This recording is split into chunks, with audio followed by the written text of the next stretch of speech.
Psalm 119, verse 114. Let's read it out loud together.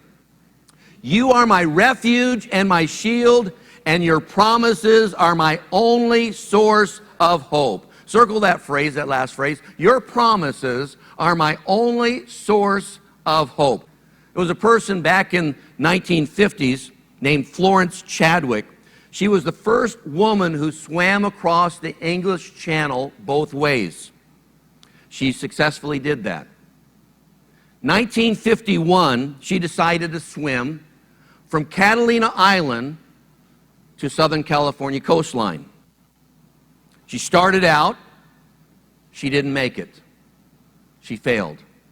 It wasn't because of the sharks. It wasn't because of the cold wind. It wasn't because of all the big waves. It wasn't because of the distance. It was because of the fog. The fog rolled in, and she couldn't see the coastline. And she gave up because she didn't know where it was. She got out of the water, and they told her, did you know you were only a half a mile away from the coast? And she said, no, I didn't. And she said, I felt like if I could see it, then I could have made it. And so she failed on that first attempt. She decided to come back several years later and try it again. She started in Catalina Island. She got in the water. She started swimming.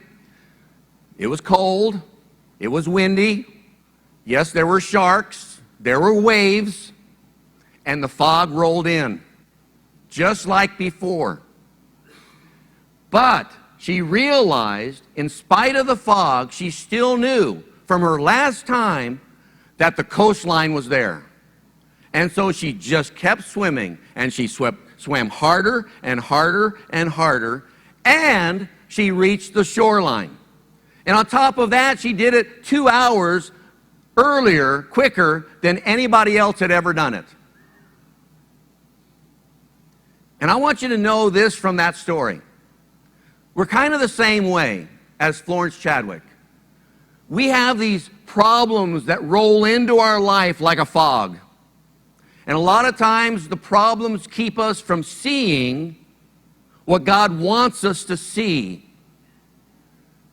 We don't see the promises that God has made to us in His Word. We lose sight of the promises that God has given to us because of the problems that we're going through in our life. Does that make sense? You know, we're so stuck in our problem that we don't see the promise that God has made to us. And I want you to know this. This is the power of hope. When you have the power of hope, hope sees through the problem. Hope sees past the problem. Hope sees beyond the problem, and it sees the promise of God. That's what hope is able to do. Why? Because hope is not based on what we sense in our heart or even in our mind or with our body. Hope is based on what God says. Not what we sense, not what we feel, but on the facts of the Bible. I might feel a certain way, but I've got to have hope in what God says, and the fact is this: God gave me a promise, and I'm going to rely on that. No matter how I feel, no matter what I sense in my life.